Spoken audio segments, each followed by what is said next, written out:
Well, hi everyone. It's so nice for us to have our very first book club, Talking Teams, a book club for team members and for leaders.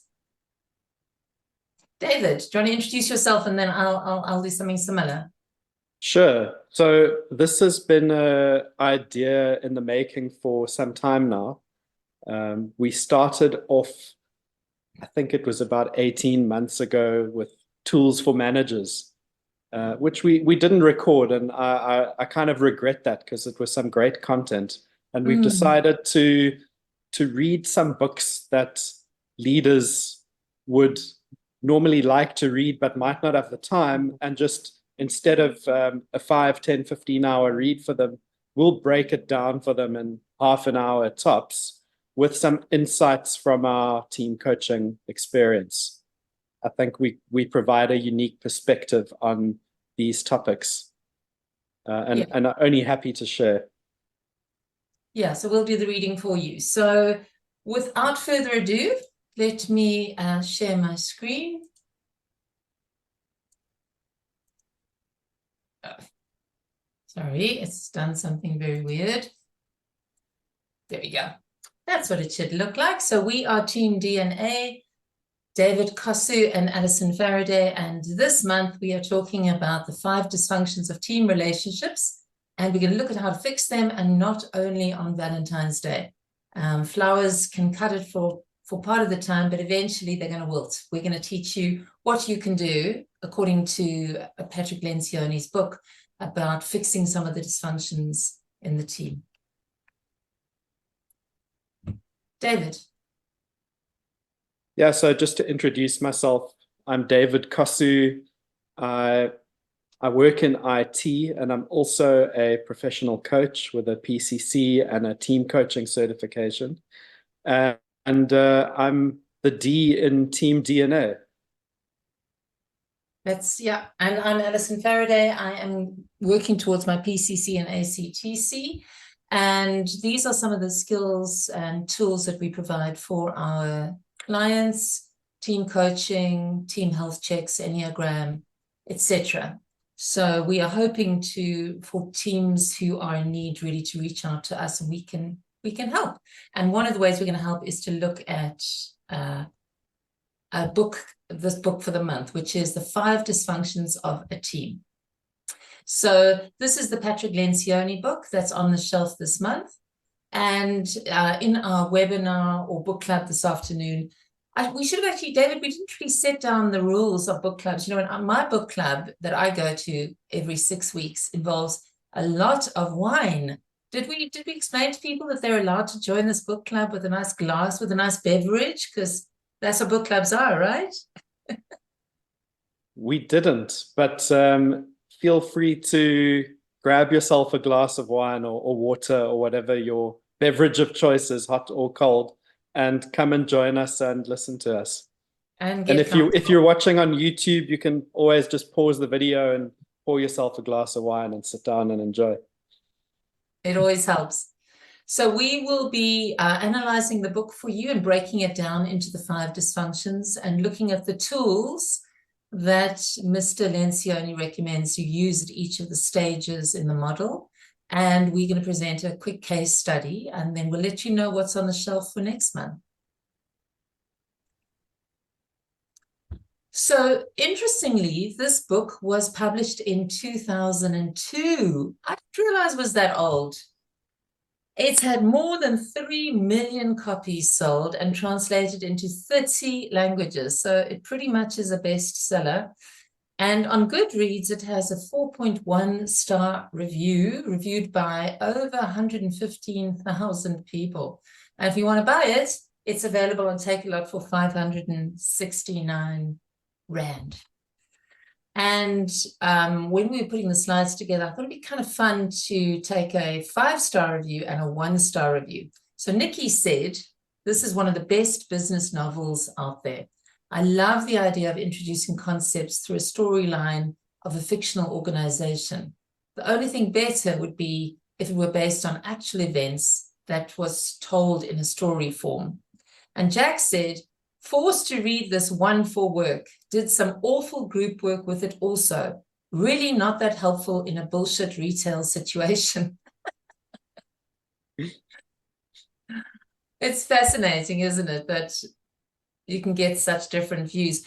My thought about what Jack said is that I wonder who was facilitating that group work. Yeah, and why he was forced to read the book is also concerning. Forced is quite a strong word.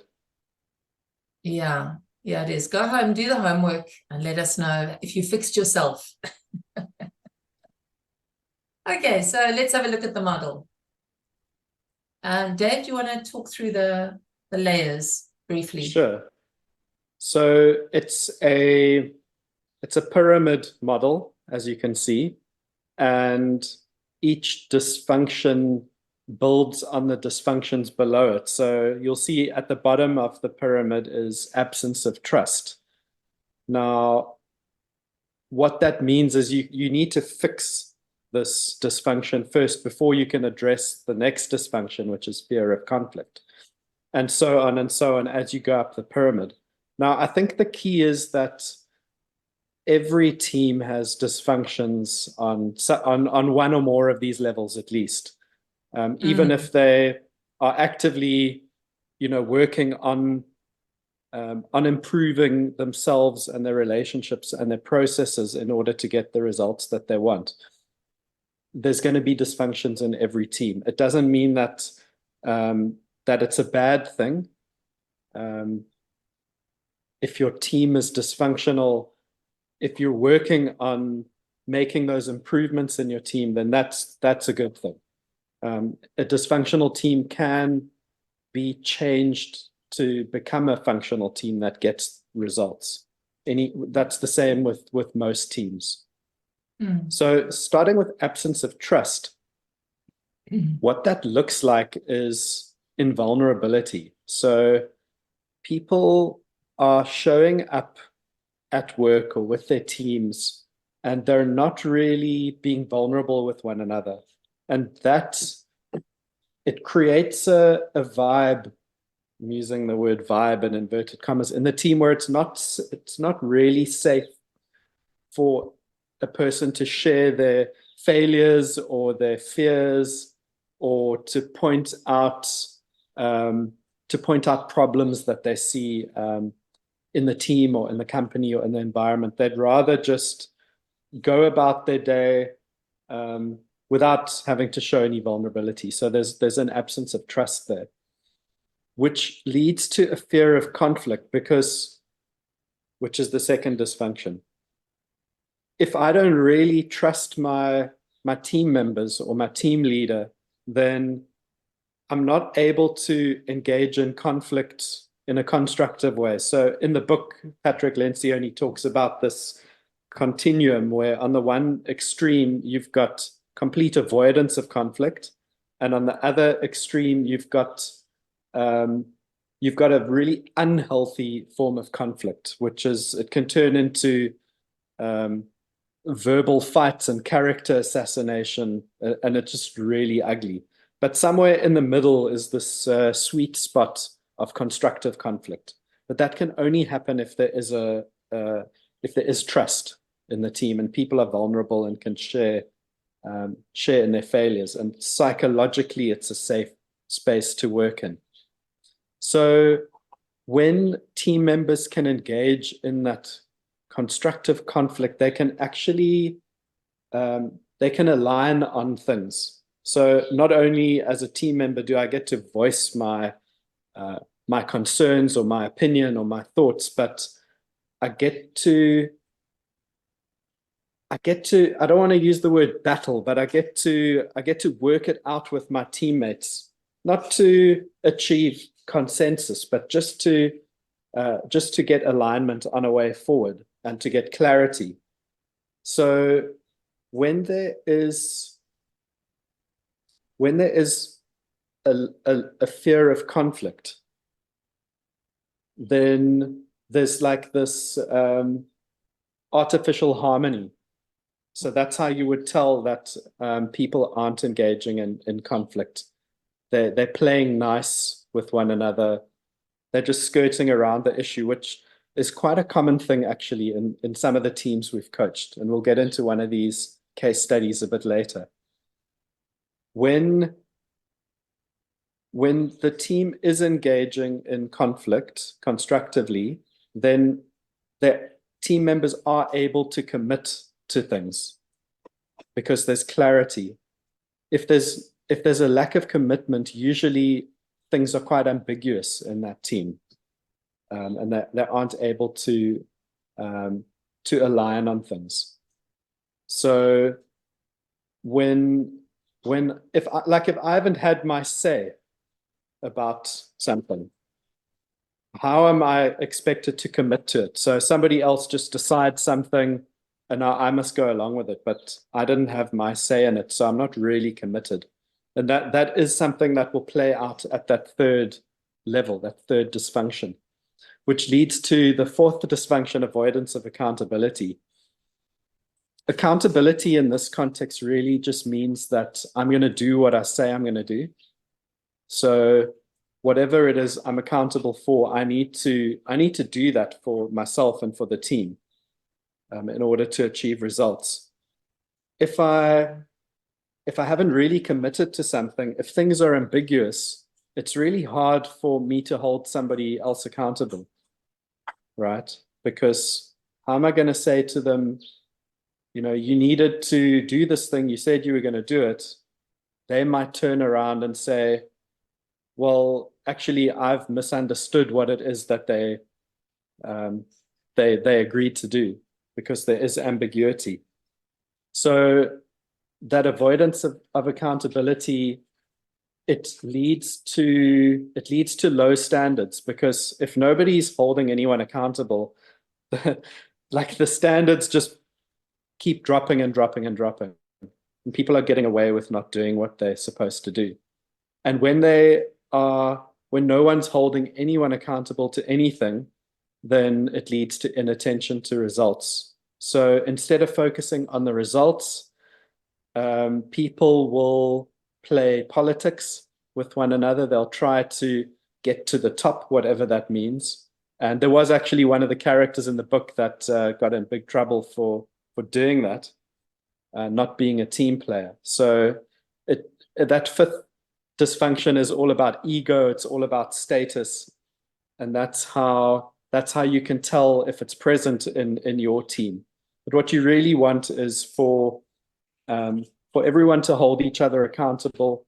If a ball drops and somebody doesn't hold a person accountable, the leader must come in and catch that, and that's how the team will pay attention to the results that it needs. So that's really, in a nutshell, what these dysfunctions are and how to tell if they exist in your team. So the way the book works is it's told in a novel form. So we have the main character, her name is Catherine Peterson, and she is the new CEO of a Silicon Valley startup called Decision Tech. And she's been brought in because she has had good results with other organizations. But of course, when she gets in, she finds that this organization, although it's got every single advantage, it's got a good capital base, it's got a good client base, it's really looking good, it's being overtaken by some of its competitors. So she finds that in any meeting, people are sarcastic and blame each other. There's a lot of sniping that happens in meetings. People are sitting behind laptops. They're not really paying attention. They don't pitch up for some meetings. That usual kind of, I've heard the saying, which I love, which is if there's people in the meeting who don't want to be there, they're either prisoners or vacationers. They're either there for the tea and the snacks, or they're actually dying to get out. And she's got a bunch of prisoners and vacationers on the leadership team. So there's a complete lack of alignment and focus. So all the heads of departments want to focus on their goals. So sales want to focus on sales, and marketing feel like they need more budget, and tech feels like they need more budget. Nobody is in alignment and pushing in the same direction. And the leadership team is very, very competitive.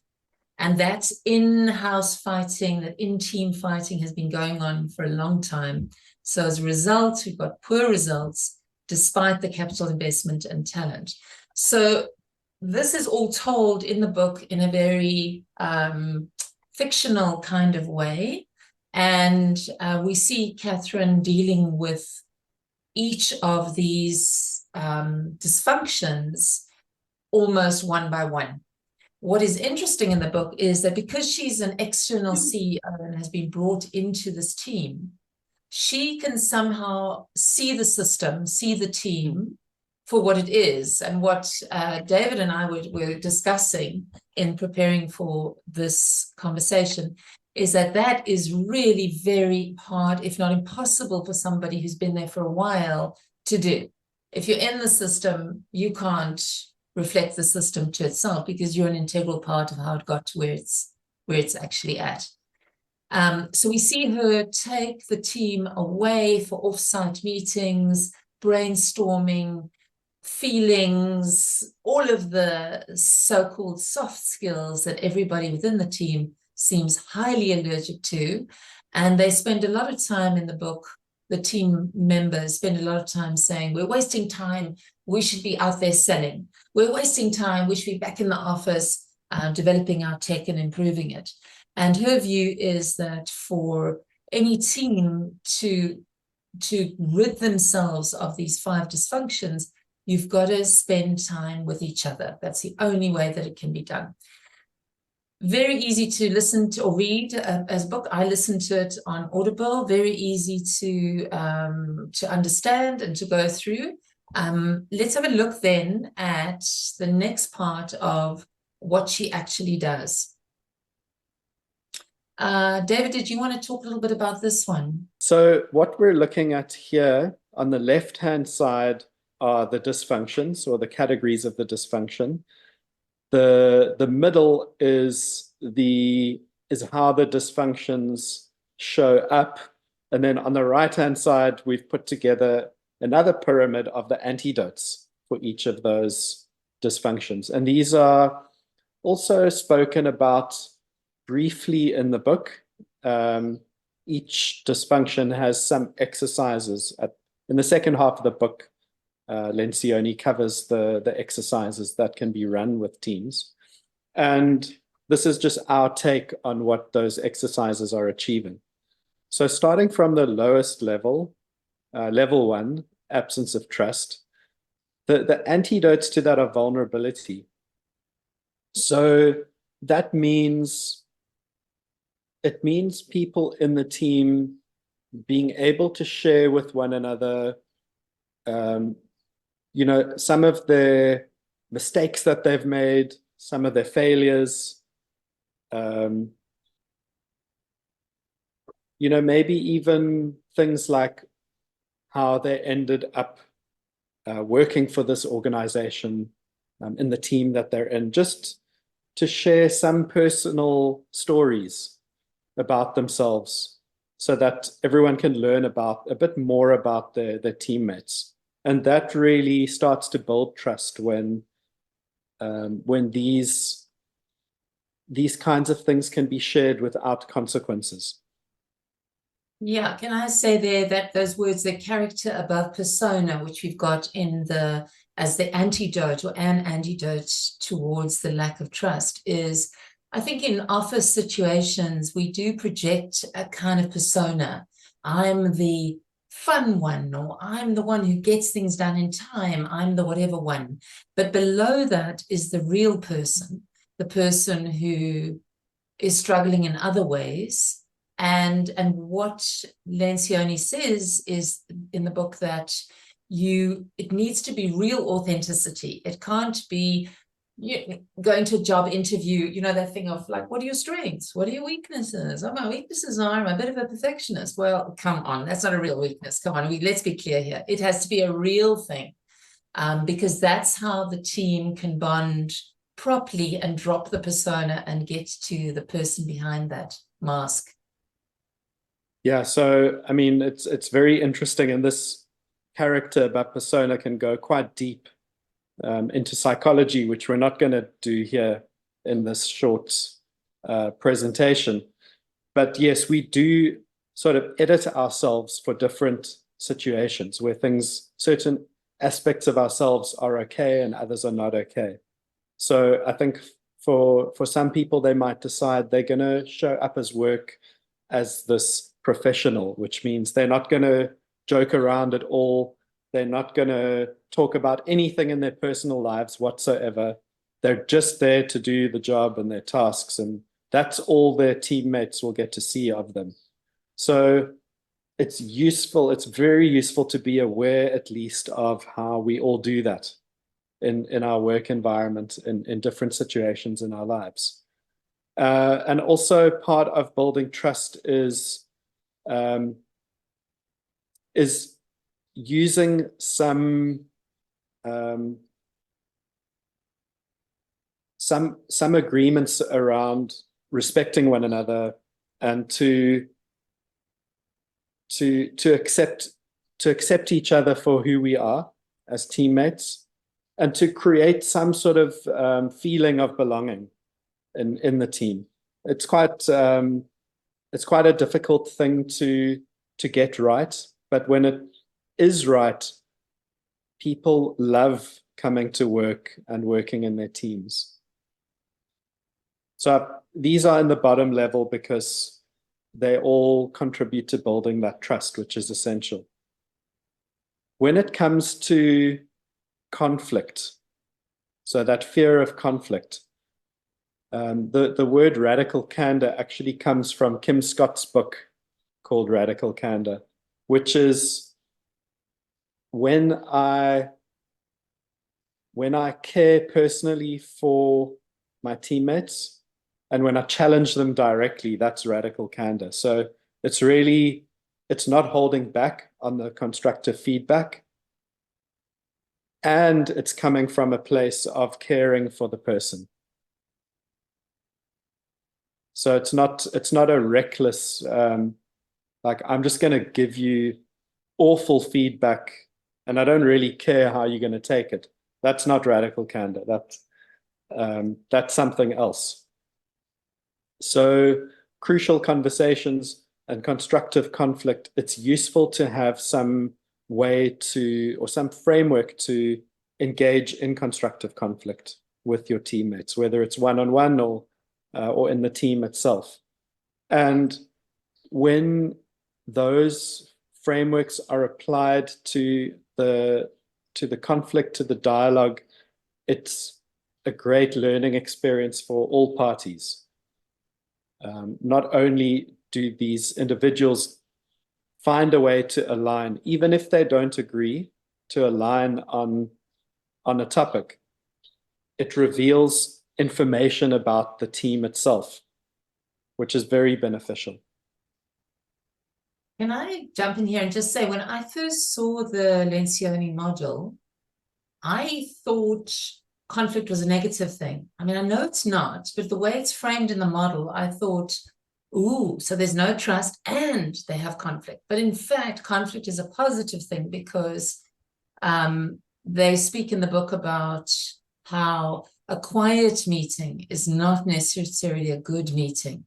So everyone is chip still in the meeting. That doesn't mean everyone agrees. It could mean that everybody has kind of exited in their minds. So the ability to have constructive conflict is really around showing that you care enough to have skin in the game and respect for the outcomes that you are aligning behind.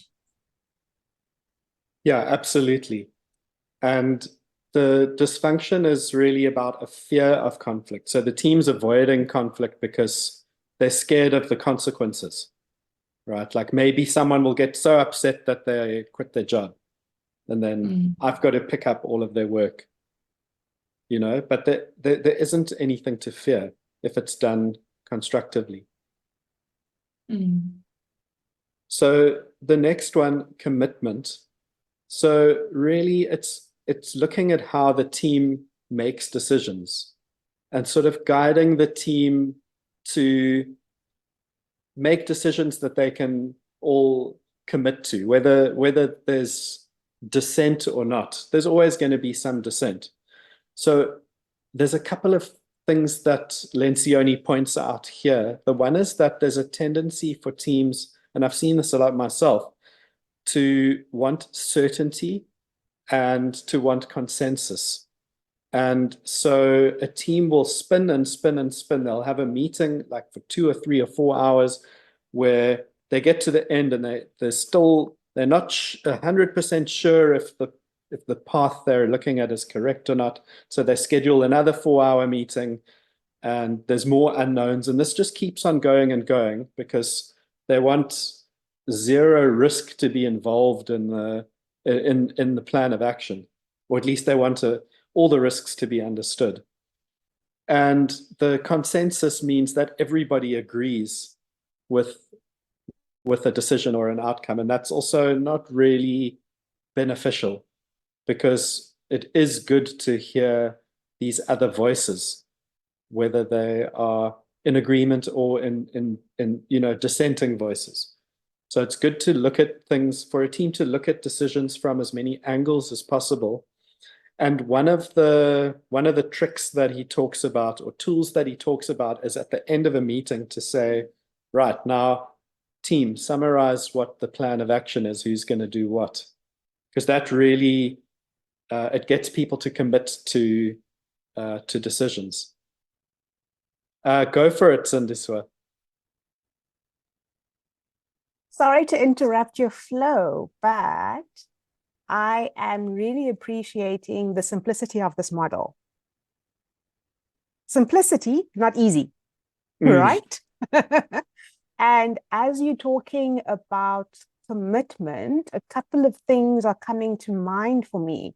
I don't remember when, but at some point in my career, someone pointed out the difference between commitment and compliance. And I think one of the challenges that leaders, that teams run is where people give that false agreement or don't speak up and voice their dissent. They might act out of compliance, in which case what they do is not sustainable in the long term because they do it because someone is watching, right? Which is not what this model is talking about for great teams. That's not what commitment looks like. So I just wanted to jump in there because that just popped up as you were talking. And yeah, I'm also appreciating just almost the cumulative nature of the framework. Because in the absence of trust, no one's going to rock the boat. We're all going to play nice. We're all going to be polite because we don't know how things might shake down when they shake down. So yeah, I'm appreciating this. Please continue. Thanks so much for that. It's so true. I mean, yeah, sometimes it's compliance over actually getting results as well. I'd rather just do the thing, follow whatever the process is or the standard operating procedures, and not get in trouble for deviating from that. And if the results aren't there, then I can't say that I didn't follow the process, And then exactly. One wants to make that gesture, right? Hands up. Wasn't me. It wasn't me. But also, if you think about Bruce Tuckman's model of the stages of a team's growth, I mean, we can definitely overlay those two models, couldn't we? That we're going to start off and we're going to pretend and we're going to play nice, and then it's going to start rocking the boat. And then hopefully we can get beyond that storming to the performing stage. But what this model says is that teams can continue being dysfunctional, producing poor results, and actually it's okay because we all show up, but not really. We just don't get any results or the results that the organization hopes for us to have, and nobody can really work out why. So the next part, lack of accountability. To address that, the team needs to instill a culture of accountability. So that means that when a decision has been made and people commit to that decision, that everyone knows who is accountable for delivering what needs to be delivered, whatever those outputs are, who's accountable, who's responsible. And it's so true, these things build on one another, because if you think about somebody who has agreed to do something and they don't do it, that's quite a difficult or crucial conversation to have with that person, right? And we would want other team members to attempt to hold their peers accountable, because I've also seen teams where everybody just expects the team leader or the manager to do that, and they don't hold their peers accountable. And then they'll start running around behind each other's backs to the manager to complain about their colleagues, which also is quite dysfunctional. So we want people to take accountability seriously, and that also involves having a framework or a structure for a conversation with their peers for how to hold them accountable, and maybe even to hold themselves accountable in a good way when they've not come good on their own commitments. So what that would look like really is, if I was going to hold myself accountable, I would say, look, this is what I agreed to do. I made this other thing more important instead. And there were some consequences for my choice in doing that. Like, these were the consequences on me, and these were the consequences on the team, maybe on individual teammates or on the manager.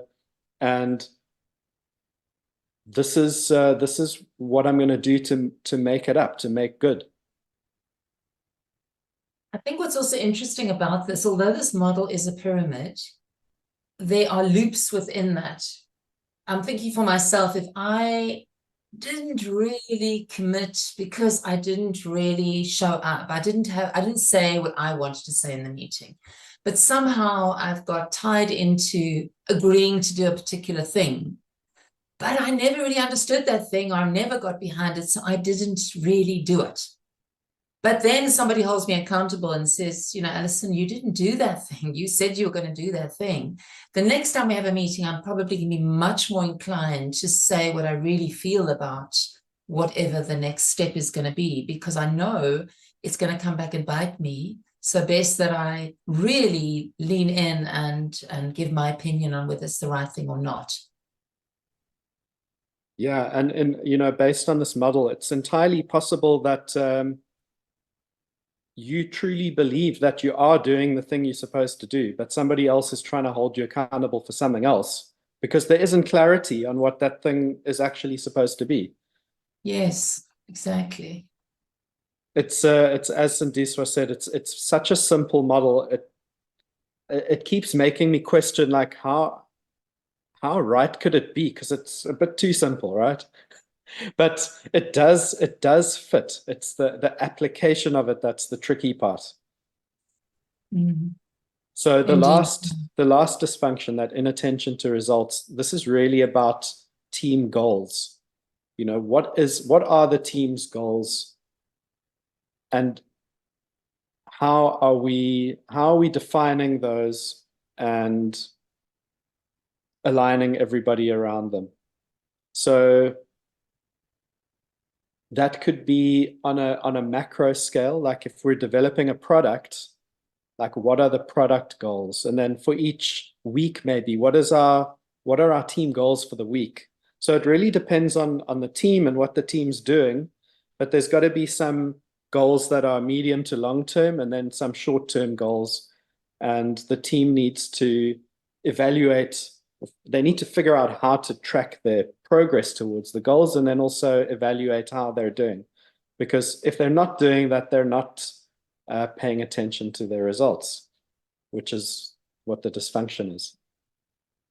So what also came up in the book, in the novel part of the book, was that when Catherine inherits the management team, they are each obviously leaders of their own teams, and they have their own team goals, and their loyalty is with their team. It is not with the management team. And her role then becomes to orientate that team to becoming a team within themselves, where the loyalty is within the management team, and what happens within that team stays within that team. Initially, she has some backstabbing. They have the management offsite, and then they go and gossip to their team members about, you'll never guess what happened in that offsite meeting and blah, blah. And so those seeds were sown. And of course, she hears behind the scenes, oh, guess what so-and-so said. And that is very much a wake-up call to understand, when we talk about a team, which team are we talking about? We're talking about the people in the room. And that, I think, can be confusing, because you've got a system within a bigger system. And when there is that loyalty confusion, yeah, it can cause problems. So a great example of that from the book is there was this one character, and I really don't know how to pronounce her name. It's Mikey or Mickey. Let's call her Mickey for now. Mickey was in charge of marketing, and the team was discussing that they wanted a new brochure for something that they were doing, and she immediately came out and said, yeah, my team's already produced them, here you go, and she handed them out. But she hadn't gotten the input from all of her other peers, which would have actually helped a lot. So Catherine had a few words with her about not being a good fit for the team, because she's not being a team player. She's just in it for herself and her own glory. And that's the status and ego.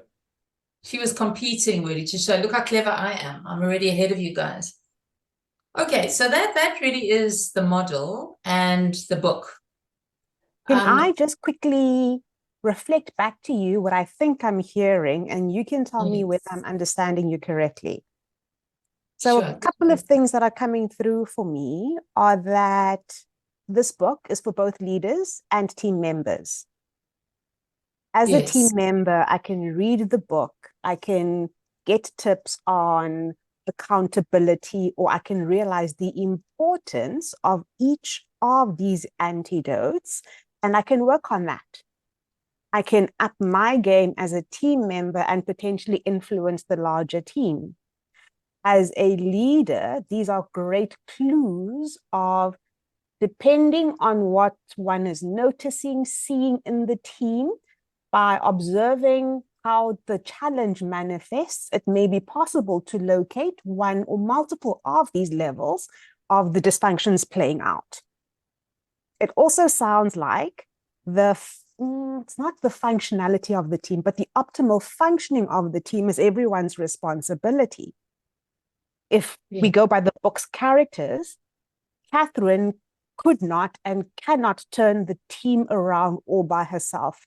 It's everyone's contribution that really makes for building that healthier, more effective, better functioning team. So it's everyone's responsibility.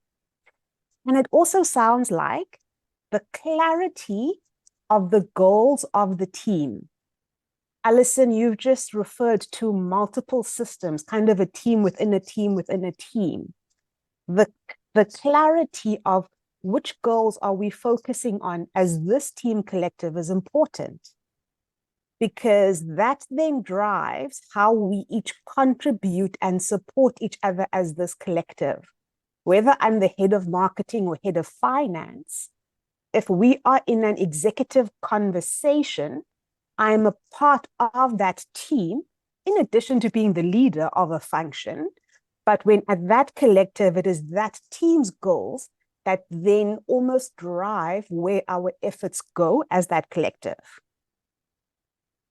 That's a perfect summary. Perfect. Okay. I do want to say one thing about leadership is, throughout the book, it's emphasized that leader needs to set the tone, leader needs to allow team members to have courage, allow and encourage the conflict to emerge with a sense of the leader having the skills to be able to hold the space, and not to jump in and rescue people. Like, let's batten down, just everyone carry on, let's focus. the leader really has to model the behaviors. And of course, that's extremely hard. I think another challenge would be if a team member reads the book and they want to start trying these things with their team, and the manager or the CEO doesn't buy into the same stuff, or it's not in their style, then there's going to be issues. So it could be hugely frustrating, I think, in that situation. But it doesn't mean that this person can't apply the same things to their own team that they have reporting to them, where they are the leader. So I think it's really more geared towards the leaders, because this book doesn't really talk about managing up, which is another topic entirely. Okay, thank you. We'll have to read that book soon and report back. So we're just going to go through the summary of each of the dysfunctions and the tools that Lencioni offers. And this is the second part of the book. The first part of the book is really around the novel and the general almost fictional style of writing. And then the second part of the book is, now let's get down to business. So in dysfunction 1, which is the absence of trust, the summary there is that trust equals being comfortable with vulnerability. And David went into quite a bit of detail there about what vulnerabilities are: weaknesses, mistakes, personality traits, asking for help. If we can be whole people, then we can avoid being strategically disingenuous. And I am in love with this term, strategically disingenuous, this idea of posing, this idea of you're putting yourself in the right place, looking you're showing up in the right way as you imagine it will be seen. But of course, as you said, David, it's politics. And the way that you get rid of, or you build trust, is it's long-term. You have to get personal and you have to face conflict. So the two tools that he offers is the getting to know each other conversation. And we know it as the mingle. The idea of trying to find out, what did you want to be as a child? What is the best team you worked in and the worst team you worked in? What is your very favorite thing to do on the weekend? That kind of thing, getting to know each other beyond sitting around the table. And of course, this is where team building puts all of their efforts in. Let's go and build a bridge. Let's climb that tree together. And all of those good feelings can last, but they don't translate properly into the workplace. So this is really sort of ground zero for trying to build trust within the team. And then the team effectiveness exercise, that really is a conversation around how are we doing and what could we be doing better. That's as I remember it, David. Was there something that I feel like there's something I'm missing there? It's like I think Patrick Lencioni was punting his company's assessment, his team assessment. So it's a questionnaire that everyone on the team fills in, and it spits out a report. I think you have to pay for that, though. You could probably develop your own one, I guess, in your team. So those are the two small tools that he offers within Dysfunction 1. There's something else you wanted to say there, David or Cindy? Oh, good, thanks. Okay, let's have a look at the next one. The fear of conflicts. All relationships require conflict. This is so interesting to me. I was having a conversation with a girlfriend the other day, and she was saying she and her husband have decided they had a funny little pool in the corner of their quite small property, and they took the pool out, and she hates the way it looks now, but his idea is something which she hates. He doesn't like her idea, and both of them are terrified of getting into a fight. So that scruffy part of the garden has sat like that for 6 months. Both of them hating how it looks, but because they're both so terrified of having a fight, they can't make progress. They're stuck. And of course, I was middle of reading the book, so I was very, very wise and said to her, well, I think I have a model for you. But she does struggle with conflict, and so does he. So what David was saying earlier, that executive teams tend to avoid passionate debate because they're frightened of that heated, it's wobbling out of control type of conflict. Lencioni says, don't forget it's ideological, not personal. We're not getting into naming, shaming, that kind of thing. And of course, if I can't tell you strongly how I feel about something, then I'm not going to be committed to what happens next. And he says that people tend to avoid conflict because they see it as a time waster. So if we avoid conflict, we're going to save time. And we will just, it's going to be such a waste. But of course, it actually destroys time because you have to keep circling back to that elephant in the room. So the tools he's got there are kind of cool. I love this idea of appointing a minor of conflict. And the idea is there in a meeting, you assign the role to one person, and that person's role, with permission from the team, is to look for potential areas of disagreement and not allow the team to gloss over them. To say, excuse me, I think we just heard that Susan had a different opinion to what is being offered over here. Can we just pause for a moment and mine this potential disagreement? That then has to be given real-time permission and appreciation. So when somebody does do that role, or when it just happens naturally, the team must appreciate the fact that someone's taking that risk on, because it's quite a scary thing to do. And then the third tool is that leaders must avoid rescuing. So as soon as they feel the conflict, the emotional field, as we speak about, heating up, it can feel to a leader, oh, I must jump in and, smooth everything over. But the leader must fade, must step back and allow that to sort of bubble up. But I guess that does speak about trust. You really then got to have the trust in place. Okay, let's have a look at dysfunction number 3, which is the lack of commitment.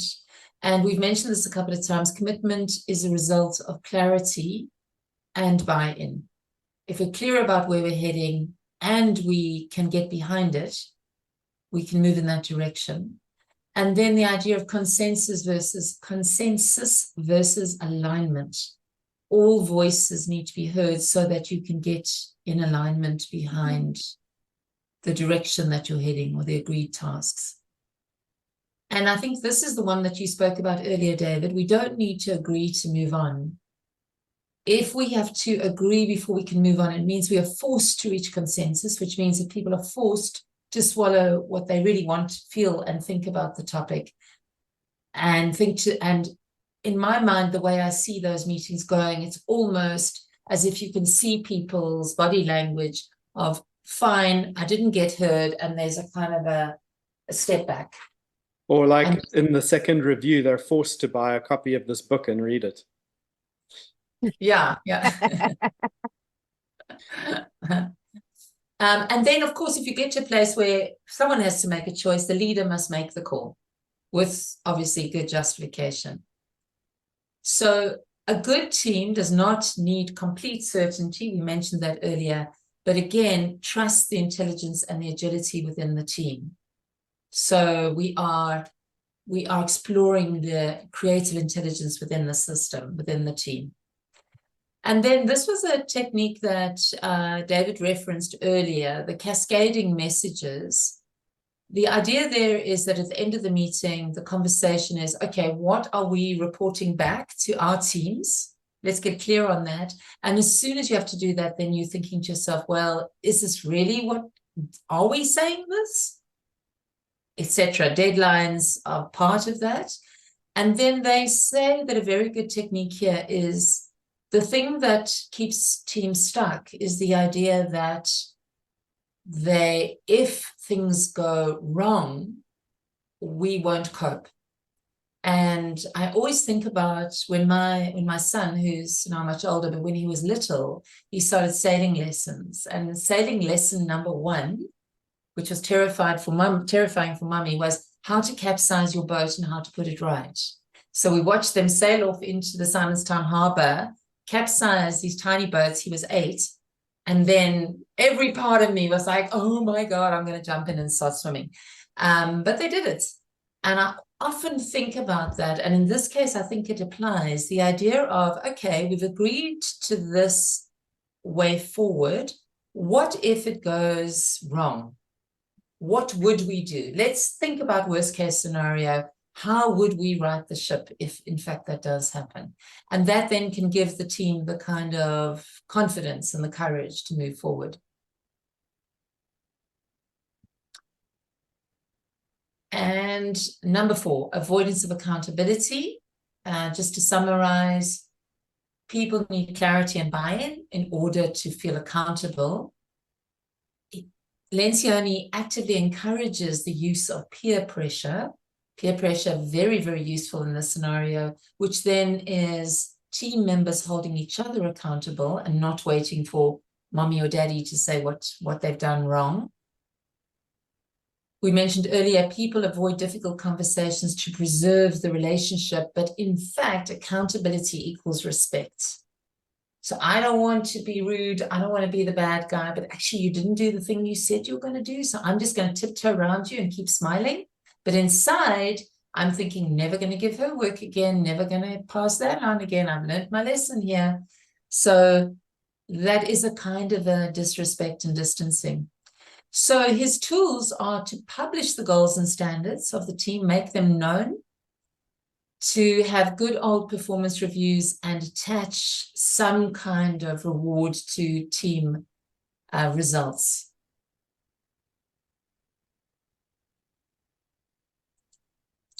And then just a heart for Valentine's Day, inattention to results. If there is no accountability, the team focuses on individual needs and the needs of their team, not the management team, which we spoke about, and they focus on status, not results. So the tools that he speaks about are well-known management tools, report back on published results, tie personal and team rewards to results, and that, again, the leader sets the tone. And I guess one of the things there would be that, wouldn't it be amazing if the team didn't do well, that the leader took a salary cut or something along those lines? That's probably quite courageous and unheard of. That leader better wish that no one has it in for them. Yeah, indeed. That's true. That is absolutely true. I like how with dysfunctions 4 and 5, the importance of team level goals is articulated. It's made explicit. Because for so long, the focus in organizations through performance reviews has been on individual results. And just having team rewards there as a tool just makes it explicit that it's important, if we want team results, we need to reward team level results. I like that. Yes, exactly. Then it's not just a team by name. It's a team in your pockets, a team that's going to the money you're going to take home at the end of the day, or whatever the benefit is. Yeah, nice. Very briefly, because we're short of time. Oh, I see we actually really, really are short of time. So I wonder if we should carry this part over to our next conversation. You see, David and I, we do love a good natter, especially about a book like this. Yeah, unfortunately, we are out of time. Go to our last slide there, Alison. Oh yeah, this was our summary. Yeah, so it was a fun read. I read the whole thing. I didn't want to put it down because it was so interesting. It is a little bit on the simplistic side, like it'll help a leader assess that there might be something wrong with their team. And it's got some light practical tools, but it doesn't really teach how to facilitate or how to actually use those tools. And it's not a good idea for the team leader or a team member to run those tools with them being a team member and a facilitator at the same time. Even as team coaches, that's quite a complicated thing to do. And I would tend to avoid that and rather bring in outside help, because then I can just be present as the leader or as a team member and trust somebody else who is skilled with team coaching and facilitation and with all of these tools to guide me and my team through the work that we need to do. And then I'm just going to hold up here, like this is our book for next month, and we're really looking forward to doing this again. And just a reminder, you don't have to read the book first. We're going to read all these books for you. So just come. We'll break it down. We'll talk about the main concepts, and we'll invite audience participation and discussion. Thank you so much. Great. Thank you for joining us. Bye-bye.